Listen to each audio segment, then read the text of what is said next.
오늘도 말씀을 읽고 또 듣고 묵상하는 여러분들에게 말씀의 귀한 열매들이 맺히기를 주님의 이름으로 간절히 소망합니다. 사랑하는 자들아 주 안에 서라 라는 제목으로 같이 말씀을 나누겠습니다. 여러분들은 언제가 가장 힘드십니까? 지금이요. 지금이요. 돈이 없을 때 힘들죠. 몸이 아플 때 힘듭니다. 일이 뜻대로 안 될 때 힘듭니다. 저는 발목이 꺾인 적이 있어요. 한 10년 정도 더 지났죠. 그때는 더 등치가 더 컸습니다. 살이 더 쪘어요. 지금보다 한 10kg 한 그 이상이 더 쪘을 때 그 체중을 못 이기고 발목이 돌아가 버린 거죠. 운동을 하다가. 그리고 또 폐에 구멍이 난 적이 있습니다. 허파에 바람 들어갔다 그러죠. 기흉에 걸려서 아팠던 적이 있어요. 근데 그때는 그냥 몸만 아팠습니다. 그런데 관계가 깨어진 적이 있었습니다. 개인적으로 관계가 끊어진 적이 있었고 또 공동체 안에서 관계의 아픔이 있었습니다. 외상이 있지도 않았어요.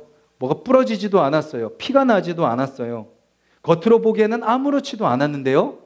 피가 난 것보다 부러진 것보다 더 고통스러웠습니다.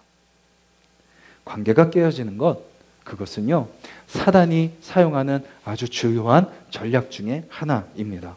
하나님은 결코 우리의 관계가 깨어지기를 원하지 않으세요. 그래서 살아가다가 우리 안에 누군가를 미워하고 다투고 분리되고 원망스러운 마음이 나타나면 누가 주는 마음이에요? 그 사람 때문이 아니라 뭐예요? 그 사람과 환경을 이용해 사단이 우리로 하여금 넘어뜨리려고 하고 있구나라는 것을 우리는 깨달아야 됩니다. 그래서 믿음이 성숙한 사람은 뭐예요? 이것을 분별할 줄 아는 사람입니다.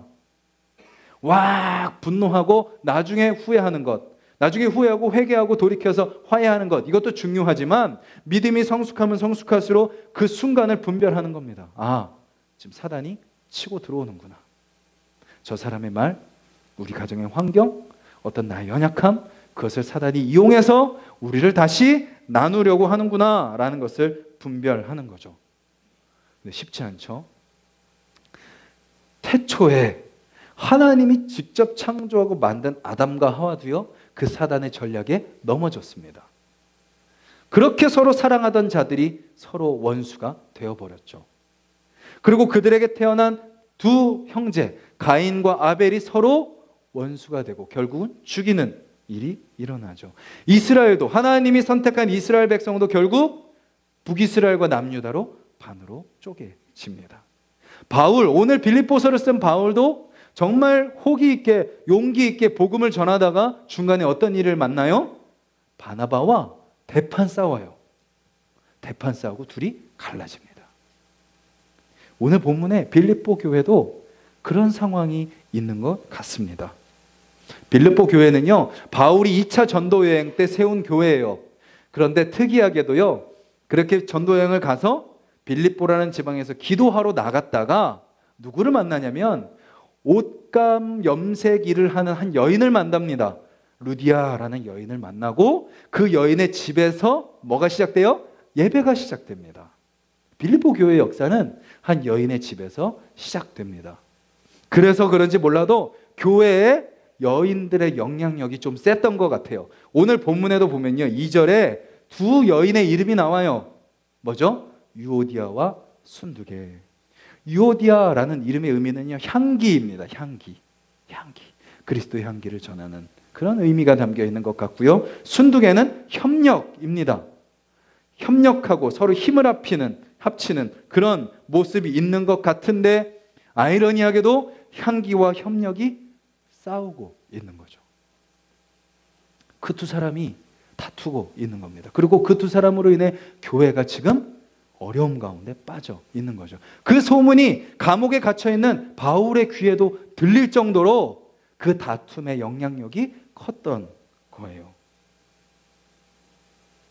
그 다툼 있는 그 공동체 가운데 쓰여진 것이 빌립보서고 오늘 4장 말씀에서는 그 내용을 충분히 이야기하고 정리하는 부분에 우리는 와 있습니다.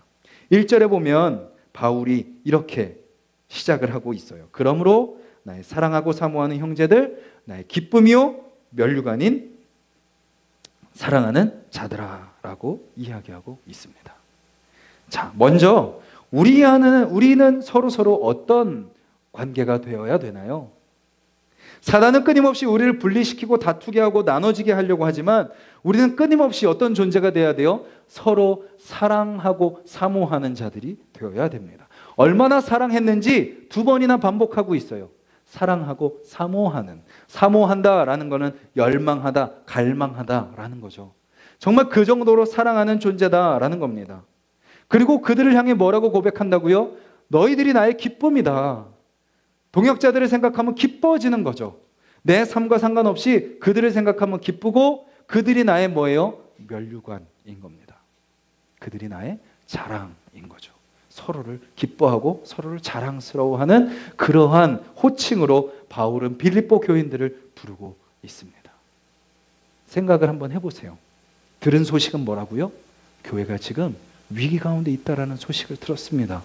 사람의 마음은 뭐라고 이야기하고 싶어요? 책망하고 싶죠. 왜 싸우냐? 왜 다투냐? 내가 너희들한테 전한 복음이 그게 아니지 않느냐? 왜 그렇게 서로 힘들게 신앙생활 하느냐라고 책망하고 싶은 마음이 들만도 한데 바울은 그들에게 무엇을 고백하고 있어요? 그들을 축복하고 겉으로 드러나는 현상이 아니라 그들의 존재를 인정하며 고백하고 있는 것을 보게 되는 거죠. 그가 그렇게 할 수 있는 이유는 뭔가요? 빌립보서 1장으로 한번 잠깐 앞으로 가보시겠어요? 3절과 4절입니다. 빌립보서 1장 3절과 4절 말씀 한 목소리로 읽겠습니다. 시작. 내가 너희를 생각할 때마다 나의 하나님께 감사하며 간구할 때마다 너희를 무리를 위하여 기쁨으로 항상 간구함은.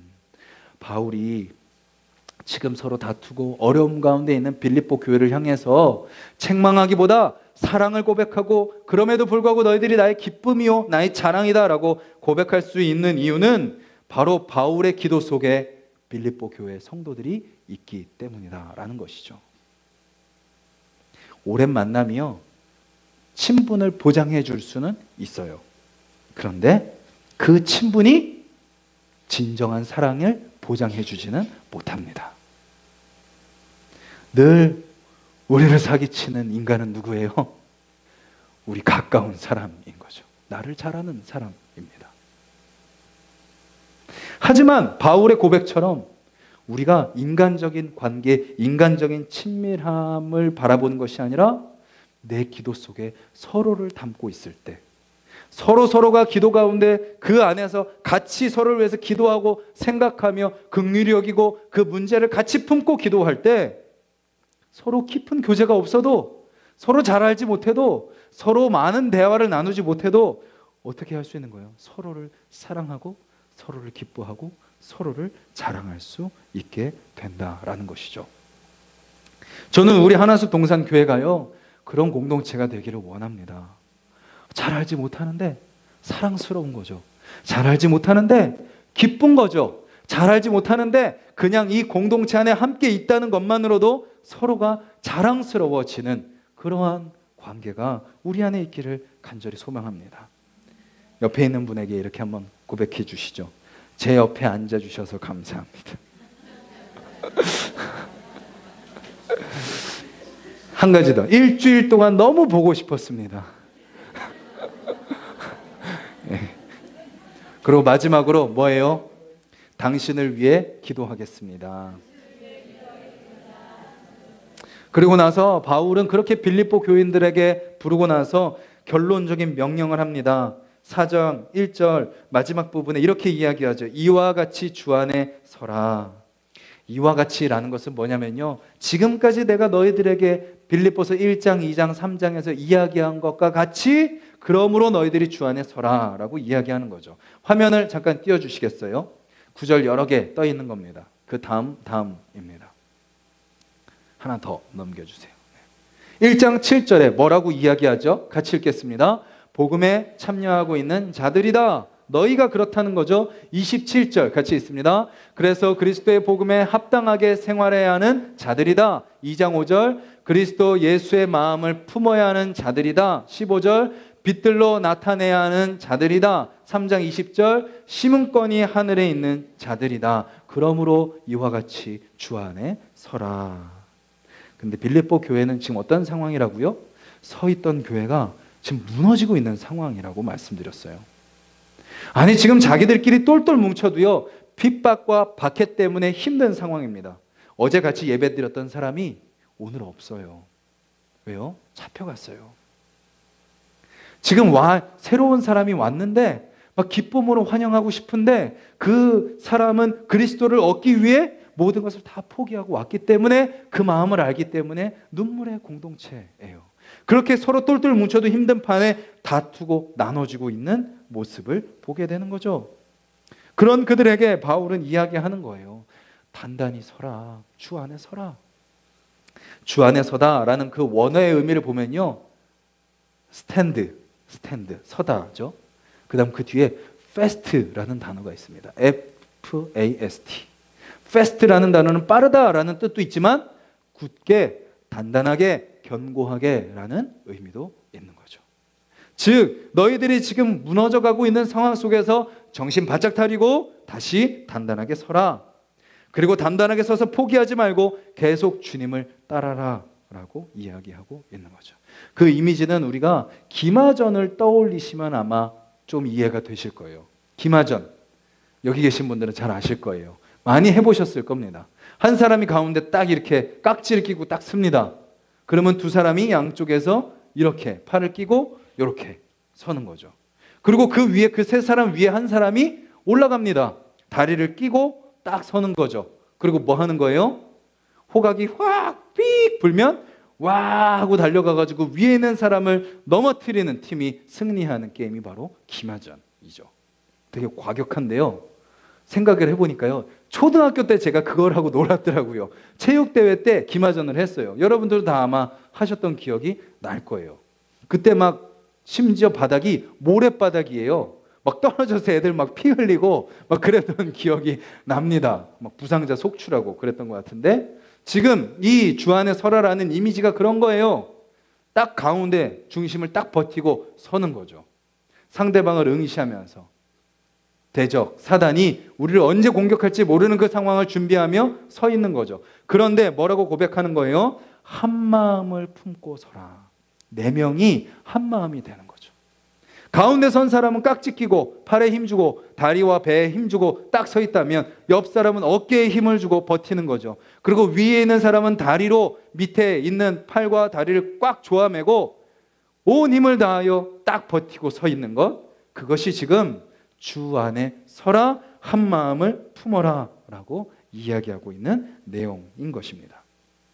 그런데요, 바울은 더 나아가서 한 가지를 더 이야기해요. 그들을 도와라. 근데 그들이 누구냐면 바로 싸우고 있는 두 여인을 도와라 라고 이야기합니다. 세상의 이치는 어떤가요? 싸우고 하나 되지 못하고 도움이 안 되는 것 같은 사람들은 그냥 내버려 둡니다. 야, 지들끼리 싸우게 냅둬. 그러다가 해결 안 되면 어떻게 해요? 그냥 잘라내죠. 그냥 외면하면 돼요. 그냥 사이좋고 하하호호 우리끼리 잘 지내자 또 다시 우리끼리 모이면 돼요. 그런데 교회는 그렇지 않다는 거죠. 뭐예요? 그들을 도와라. 그들이 어떤 이유 때문에 싸우는지는 모르지만 그들을 도와라. 뭘 도와요? 그들의 다시 하나됨을 도와라. 그들의 회복을 도와라. 그들의 마음이 풀리도록 도와라. 그냥 남의 일, 그냥 남의 싸움, 남의 불장난으로 불 난 것처럼 불난 집 그냥 보지 말고 공동체가 함께 그들을 도와라 라고 이야기하고 있는 것입니다. 우리 하나숲 동산교회가요, 오늘 본문의 말씀에 순종하는 교회가 되었으면 좋겠습니다. 어떤 교회요? 주 안에 서는 거죠. 아직 우리는 이제 막 섰어요. 이제 막 한 돌이 지났기 때문에 이제 막 섰어요. 그래서 뭐 하기 쉬워요? 넘어지기 쉬워요. 그게 우리 교회의 현실입니다. 아무리 조목사가 은혜동산교회에서 10몇 년 동안 사역을 했고 여러분들이 은혜동산교회 또 각자 교회 또 각자의 삶 속에서 신앙생활을 열심히 했다고 해도 하나숲 동산교회는 한 살밖에 안 됐어요. 아직 넘어지기 쉬운 공동체입니다. 사단이 조금만 건드려도 금방 휘청거릴 수 있는 공동체예요.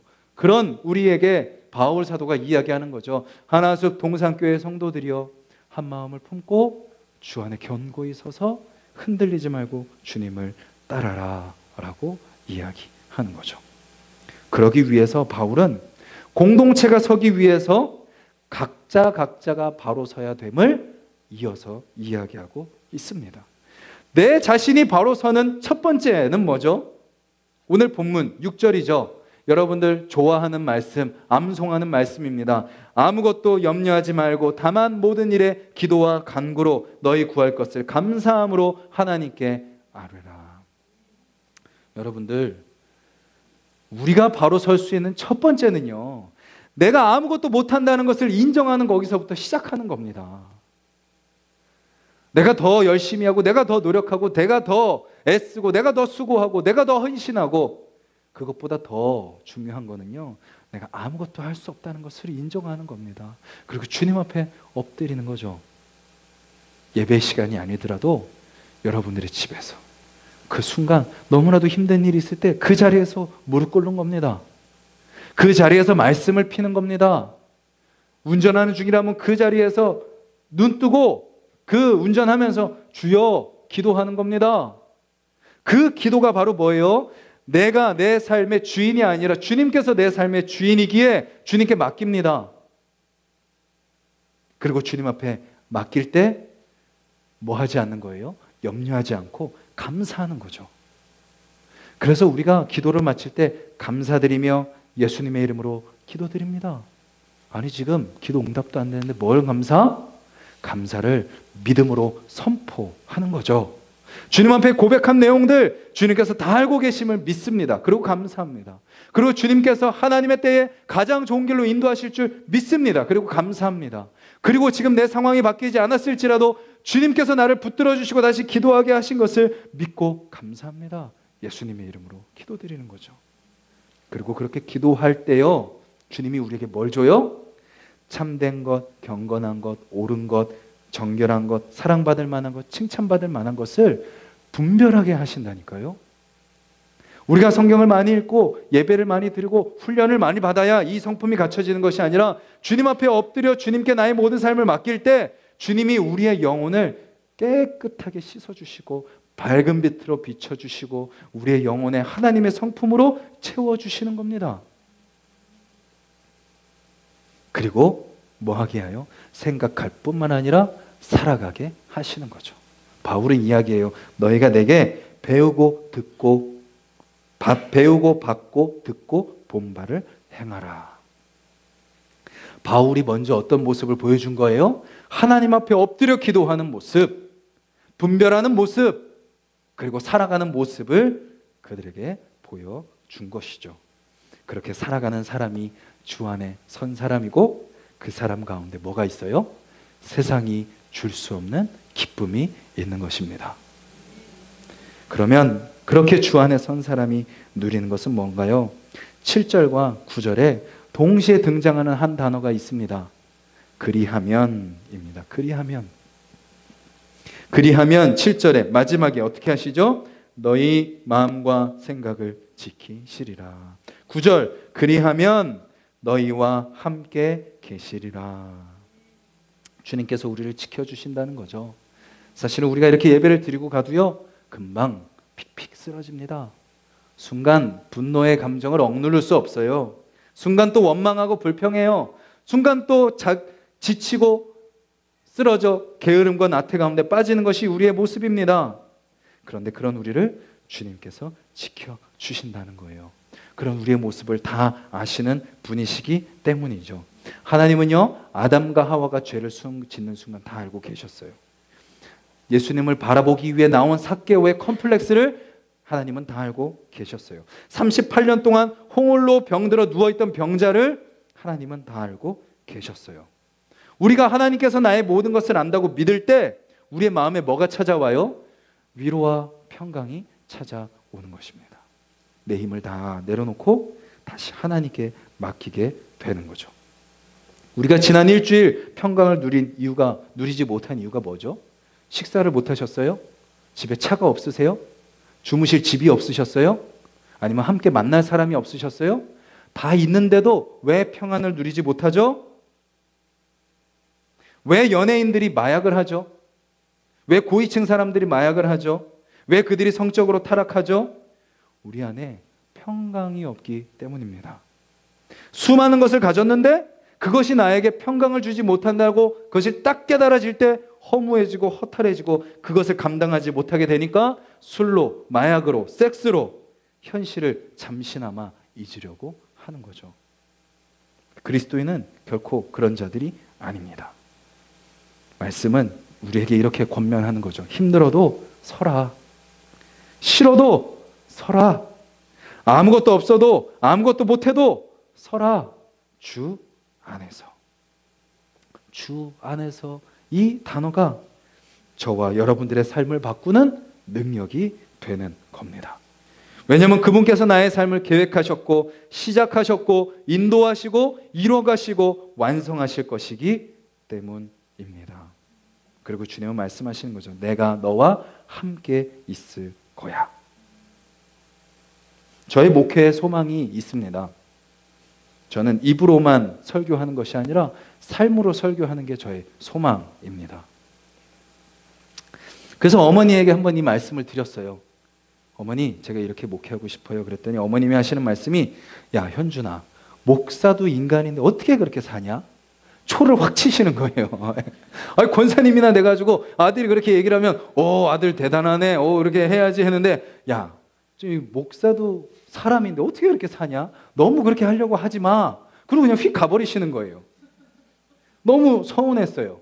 그런데 목회를 하면 할수록 그 마음이 제 마음에 더 와닿는 거죠. 아, 나도 인간이구나. 나도 죄인이구나. 은혜 아니면 하루도 살 수 없는 연약한 사람이구나. 지난 한 주 마음이 너무 무거웠습니다. 제 안에 무의식적으로 습관처럼 자리 잡고 있던 죄가 확 드러났기 때문입니다. 머리로는 알지만 제거하지 못한 죄. 버려야 되는 걸 알지만 은근히 놔두고 있었던 죄. 그 죄 앞에 모든 민낯이 드러나는 저의 모습을 바라보면서 저의 교만을 회개하게 됐습니다. 아무리 말씀을 읽고 보고 듣고 연구하고 전하고 가르쳐도 그 순간 주 안에 서 있지 않으면 한순간에 넘어지는 연약한 자임을 깨닫게 된 것이죠. 이 편지를 쓰는 바울도 뭐라고 고백하나요? 내가 죄인 중에 괴수라. 우리는 신앙생활을 하면 할수록 깨닫는 겁니다. 나 혼자 설 수 없다는 것을. 그래서 주 안에 서 있어야 된다는 것을. 주님이 나를 지키시고 보호하시고 함께 하심이 내가 오늘도 서 있을 수 있는 근거이고 능력이라는 것을 우리는 깨닫고 그 주님 앞에 더욱더 의지하며 나아가야 되는 거죠. 여러분들은 지난 한 주 어디에 서 계셨습니까? 여러분들의 문제 가운데, 어려움 속에 절망과 나의 물질, 어떤 나의 노력과 의지, 경제적인 풍요, 세상의 성공, 사람들의 인정, 화려한 외모, 그 위에 혹시 우리가 서 있지 않았습니까? 그런데 예배드리는 우리는 달라야 된다는 거죠. 내 힘으로 발버둥 치는 삶에서 내려오고 내 욕심이 갖고자 하는 것들을 내려놓고 오직 주 안에 서는 것입니다. 주 안에 서는 삶, 뭐라고요? 나의 모든 것 주님 앞에 아뢰는 것, 기도입니다. 기도의 자리를 놓치지 마십시오. 기도하지 않는 순간 우리는 다시 내 힘으로 살아가는 인생이 돼버리는 거죠. 내가 기도를 못해도요, 그냥 하나님 이름을 부르세요. 내 있는 상황을 그대로 고백하세요. 그리고 도와달라고 하세요. 안 되면 주기도문, 어떤 분은 하루에 100번 암송하시더라고요. 주님 앞에 기도하는 거죠. 주님 앞에 기도함으로 뭐 하는 거예요? 오늘 주님께서 원하시는 삶을 부지런히 생각합니다. 주님, 나에게 원하시는 삶이 무엇입니까? 그리고 한 가지라도 실천하는 거죠. 그리고 공동체 안에서 같은 마음을 품고 서로의 필요를 채우며 연약한 자들을 정죄하고 잘라내는 것이 아니라 그들의 죄를 위해 같이 회개하고 함께 세워져 가는 것이 바로 주 안에 서 있는 성도요, 주 안에 서 있는 공동체의 모습이다라는 것이죠. 저와 여러분들이 그렇게 서 있는 하나님의 백성, 교회가 되기를 간절히 소망합니다. 우리를 지키시고 우리와 함께 하시는 그 평강의 하나님의 평강이 저와 여러분과 함께하여서 새로운 일주일도 주 안에 든든히 서서 더욱더 하나 되게 하고 더 사랑하고 더 하나님의 나라를 이뤄가는 저와 여러분들이 되기를 간절히 소망합니다.